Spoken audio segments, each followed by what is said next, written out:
Hey everybody, it's Ann Bibi. Today is Sunday, January 10th, 2021. A happy belated New Year. Anyway, I'm having problems with my software, so that's why you're seeing this screencast-o-matic screen. I was trying to bring up the software on another tab or page. Anyway, so today I've been really overwhelmed. I haven't done a video for 3 weeks or so since last month, and I've been really overwhelmed by everything that's going on. And I'm in a very small corner, I would say. So I have very unusual, unique views on the world. And I understand the world better since I started looking at China in, let's say, June of 2019, when the CIA MI6 NGO Color Revolution started up in Hong Kong. So I started watching a number of pro-China channels, let's say, around that time. And I have quickly become very bored with them and have started unsubscribing because, to tell you the truth, they're just a waste of time. They're just feeding you very predictable narratives, and actually Western big business narratives. And that's not very popular. Everybody thinks there's like this false dichotomy. You're either pro-China or anti-China. Well, I have a different perspective. I'm pro-China, but I will tell you what the real issues around China are. Unlike these big business assholes, and they are assholes basically, like Daniel Dumbrill and many others. I mean, they're just constantly coming up. And it's just too obvious how they're promoted, uh, heavily promoted in social media. Unlike Aunt Bibi. Aunt Bibi's just the crazy old lady, so I get smeared and blocked, whatever. Anyway, they're just boring. They're not challenging. They're not really telling you the truth. And I think they're really insulting their audiences. I don't know. Um, so, yeah, I've just gotten really bored with these channels and just disgusted, and they're not even worth watching anymore. I used to watch some of this crap, you know. I'm not even wasting my time anymore with this. And I started unsubscribing. It's just ridiculous. And, you know, there's a term that I'm increasingly using. It's cognitive infiltration.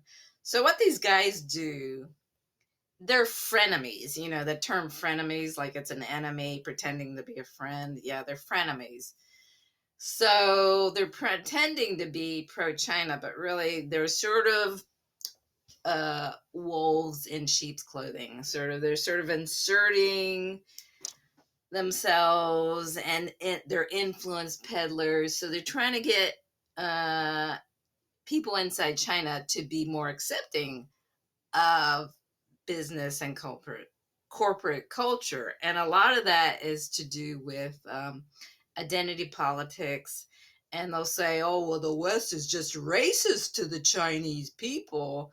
And yeah, that's a symptom, but that's not really the problem. The problem is that China isn't business friendly enough. Now, China is very business friendly. It's not communist. Now, the Communist Party of China still controls the government. There are other political parties in China. Now, I'm not an expert on China, but I have learned enough to know some of the ins and outs of what's going on in China. And Aunt Bibi will give you the truth about China, unlike these other assholes. These assholes. Okay. Aunt Bibi's a bitch, I guess, but I'm not an asshole. Um, yeah, so China, I will talk about color revolutions, and I'm just fascinated by color revolutions, and that's how I understand the whole world, really. And that's how I understand the US, which I'm American. I live in Canada now. I have dual citizenship in Canada. But since learning about China, that's how I really understand the world better and what's going on in the world. And there's a color revolution basically going on in the US right now.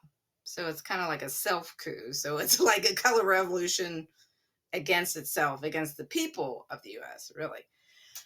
So, yeah, there's in China in the 1980s, because China under Deng Xiaoping, so Deng Xiaoping opened up, well, it actually started with Nixon, I guess, going to Beijing and Kissinger and, starting relations, not official relations with China, opening up China.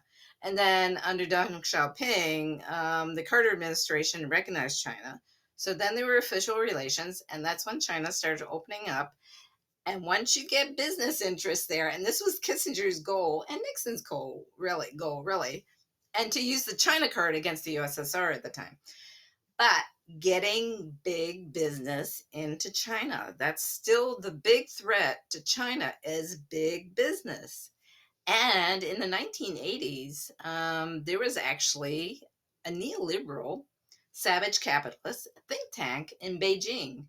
And there were actually officials, high level officials in the Communist Party of China who were uh, neoliberals. So Hu Yaobang, who fell out of favor, and he was, expelled from the party or from the leadership. And then Zhao Ziyang, he was the other one. And Zhao Ziyang had a close advisor who was actually the head of that neoliberal think tank. And so leading up to Tiananmen, there were these orchestrated protests. And they actually were in response to the neoliberalization within, sort of privatization, and it was causing some hardship. So the West was using that discontent from the neoliberal policies, you could say, and introduction of market mechanisms, but they were hurting people. So they used that discontent against the Communist Party of China, but it was not for the benefit of the people of China. So these orchestrated protests led up to the big Tiananmen color revolution, CIMI6 color revolution in 1989. And that wasn't just in Beijing, that was across the country. So anyway, this is the big threat in China, is big business. And that's what the goal of these assholes like Daniel Dumbrill and others, I will name them, is to sort of get that business softening up China for big business interests. And so that's why I call Daniel Dumbrill and others frenemies, because, they come across as, pro-China, but they're not really. And you can, I've pointed out in other videos how they are feeding people disinformation, really, about China and the West. So they push identity politics a lot and business interests. So Daniel Dumbrill pushes the race card big time. So he's used that against me. So he's attacked me and accused me of racism. I'm not racist, and he just acts like a white big business asshole, really, Daniel Dumbrill. And unfortunately, this cognitive infiltration, these business interests have been, they've infiltrated Chinese media even. So he's been promoted in Chinese media. And unfortunately, so CGTN and others. And he is part of what I call Max Blumenthal's. Max Blumenthal of the Gray Zone is, so he's came from mainstream media, and he is basically a State Department asset, which is State Department is often a front for the intelligence community, big business interests, really. So Max Blumenthal, he runs a huge network. I will talk about him I'm long overdue for talking about him, about um, how he runs these network of social media, fake alternative media outlets. So Daniel Dumbrill. So Daniel Dumbrill had this channel that was smaller than. I mean, I don't even have 1,000. I'm not promoted. I'm not. YouTube doesn't like me. But he had a channel that was smaller than mine. I did a video about this, and I talked about this, how it just took off. It was being promoted, obviously. So his channel was smaller than mine in late 2019, and it just took off. So he has over 100,000 subscribers, and all of these channels, they do this for money. Aunt BB doesn't do this for money. Aunt BB does this for free, just because Aunt BB needs to get her voice out and tell people the truth. And I'm not going to insult my audience. I have very smart viewers, and they give me information. I learn from them, they learn from me. It's an exchange. So Daniel Dumbrill is a big one. He's just a major asshole. He really is. Like, on social, I mean, Chinese media should not promote this asshole, because he's just disgusting. He's just a sexist, ageist pig. I'm gonna say it. Anyway, so he's a big one. Nathan Rich is very popular. So people dump on him. They get upset with me for criticizing their heroes. Do not have heroes. I don't want to be anybody's hero. Just take the information that's good, listen to me, and I will explain to you what's wrong with these guys. So Nathan Rich is really disgusting. Daniel Dumbrill and Nathan Rich are really basically Trump supporters. They're on the right. They're big business guys, and they've inserted themselves into the Chinese media and been promoted there. And I will say time and time again, the Chinese media and other foreign media has been infiltrated with big Western big business interests. And Nathan Rich, there was one video I watched where he actually said that, like, China was the new capitalist superpower. And he actually said that the US was going downhill because of socialism. I could not believe he said that. So he will give you, his videos are just awful to watch. They're over edited. They jump, jump, jump, jump, jump, jump. Just like, what the fuck is that about? And he will do sob stories. He disappears. Oh, I've been struggling, and I'm not sure, and I'm getting sick. And he just, it's just disgusting. These are classic YouTube stunts. And Nathan Rich, he gives you good information, but then he always takes you back to the official narrative. And I've talked about him, how all of these guys will talk about the system in China and the system in the West as though they're the same. And so you're comparing, to me, you're comparing apples to oranges. Why are they doing that? So, there's a big business controls the West. Big business does not control China yet, but they're trying. And there's some very dangerous infiltration there. But Nathan Rich, just disgusting. I don't even watch these videos. I can just imagine. So he's got Jack Ma news. Well, I got news about Jack Ma and the truth about Jack Ma. And they sort of go after the obvious. So for me, the obvious is just straight propaganda, anti-China propaganda, open hostility to China. But I'd seen some quote of Lenin's where it's better to, it's more important to criticize ostensible friends than open enemies. Yeah, so this is why I talk about frenemies like Nathan Rich and Daniel Dumbrill and others.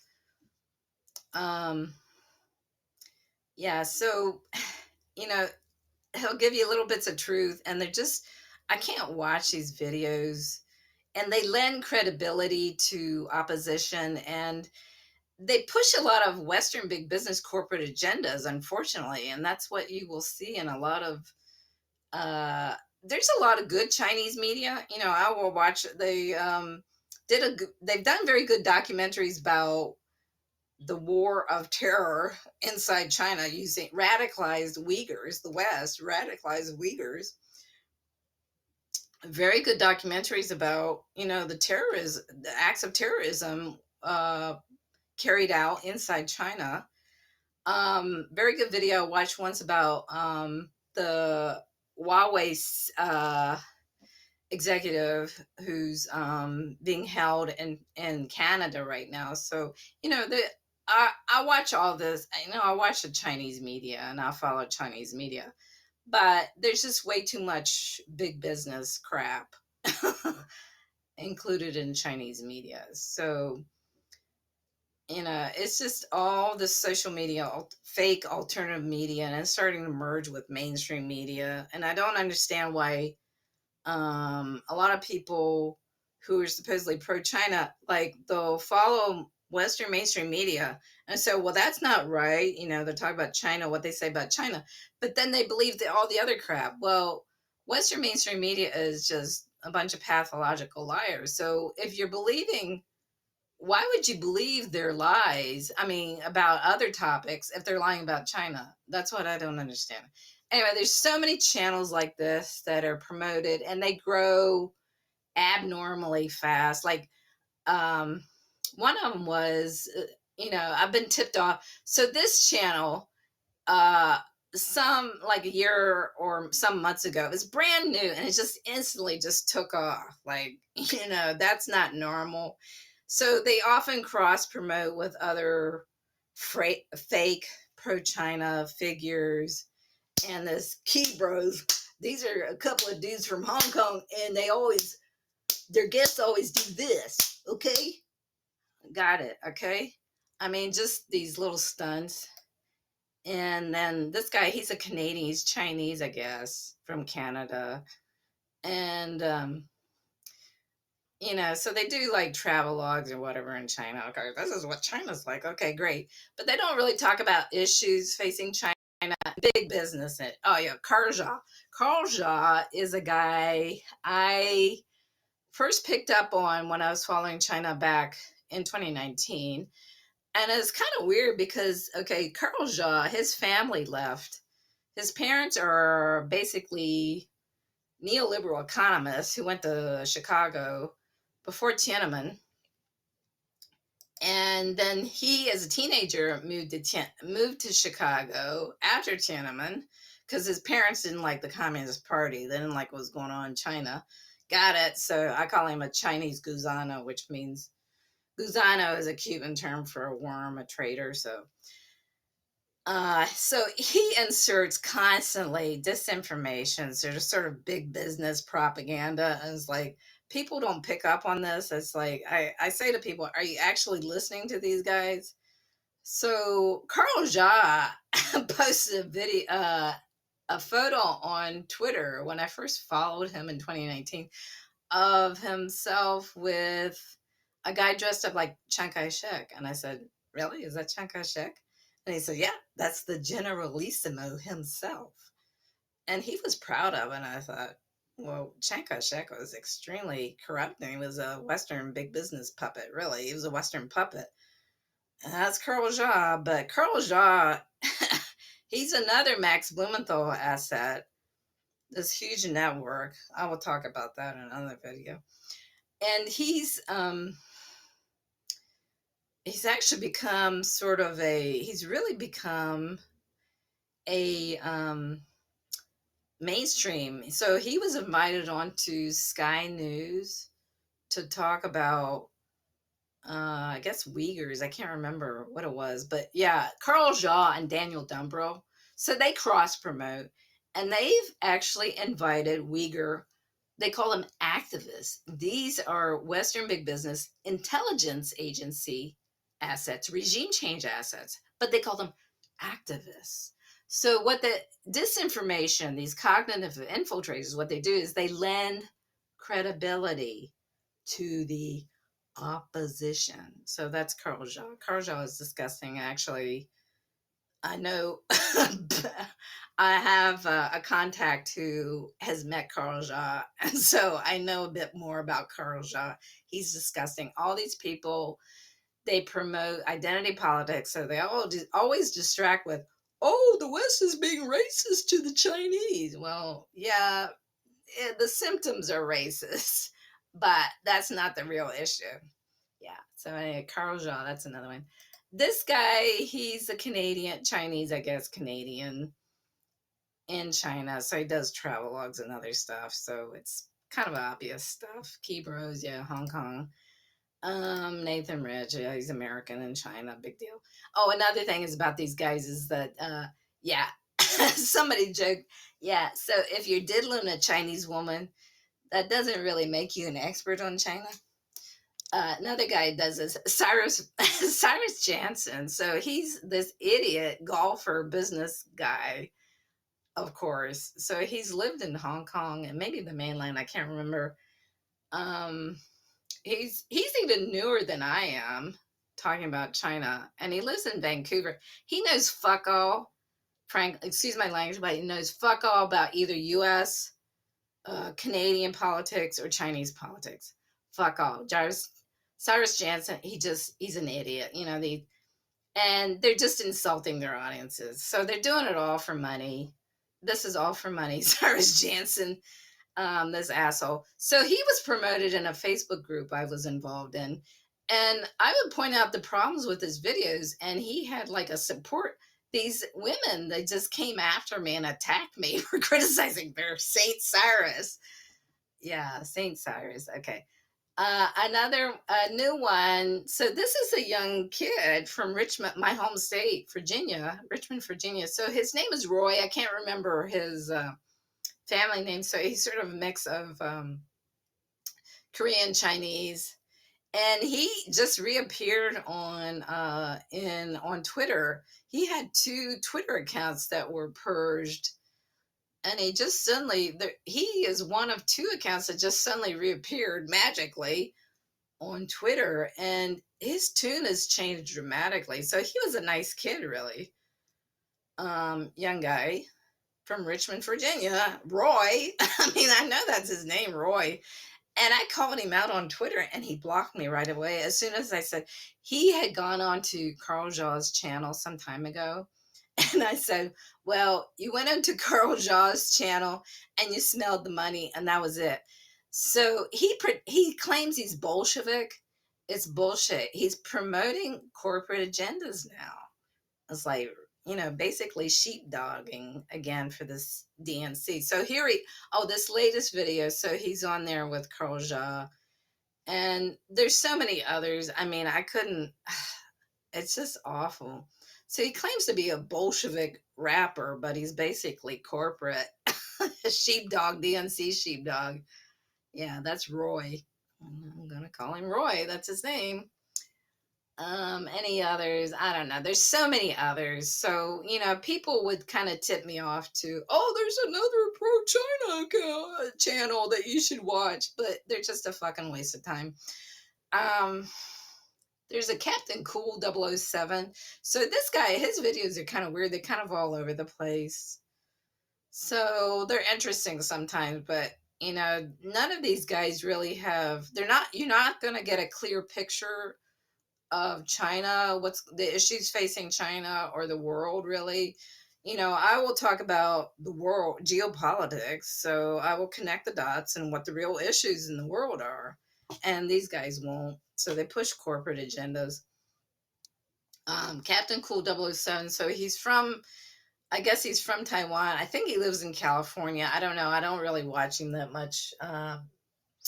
So he does some interesting things, but they're kind of all over the place. So you're not going to have a coherent view of the world.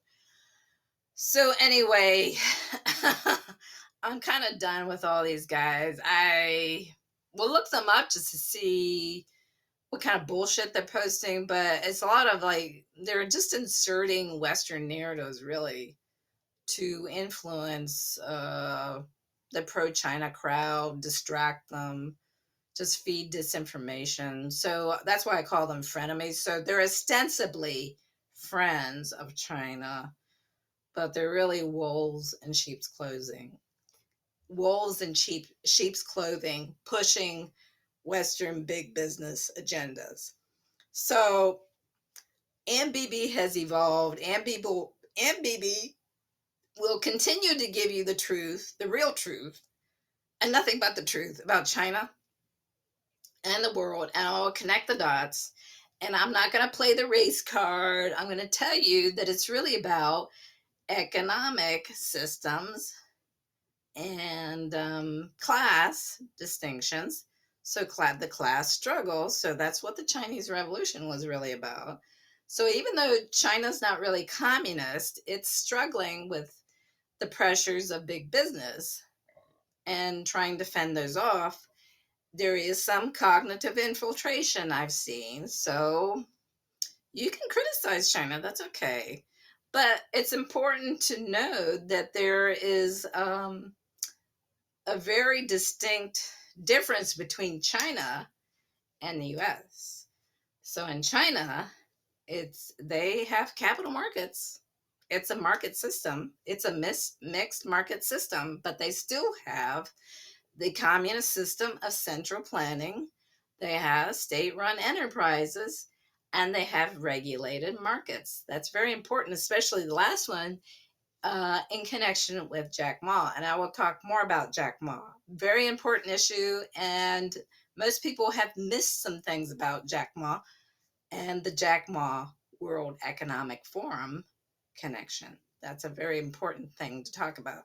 Anyway, so China is under threat from its frenemies, really. So I don't talk about the obvious anti-China channels. I know you know who they are. I know who they are, and I know what they're there for. So it's just open hostility. But I am more concerned about the frenemies, the people trying to influence China to become more accommodating to big business interests. And with this Roy guy, the rapper, so that's sort of like Western culture he's inserting into China. So Roy is an interesting character. Anyway, so that's why I'm kind of done with all these guys. Oh, I'm still subscribed. I am unsubscribing to Roy.